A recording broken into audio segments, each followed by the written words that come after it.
De ce que je me souviens, c'est que ça fait très longtemps que je suis fasciné par l'idée du conscient collectif.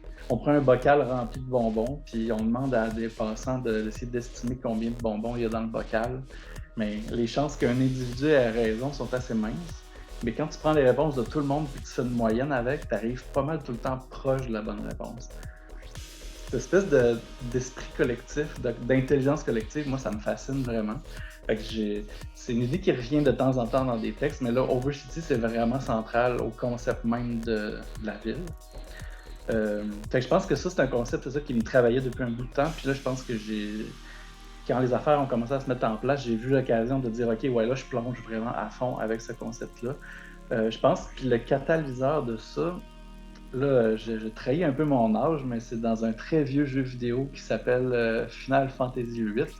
À un moment donné, il y a une espèce de sorcière urbaine dans cette histoire-là.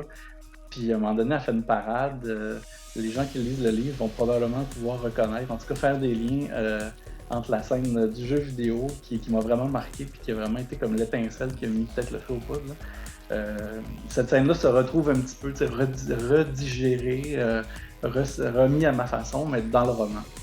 Fait que je pense que c'est un mélange de, c'est ça, cette espèce de concept-là qui mijotait depuis longtemps, puis là, l'image de cette sorcière urbaine-là qui m'a comme vraiment frappé. J'ai dit, OK, ouais, là, les affaires ont commencé à se mettre en place.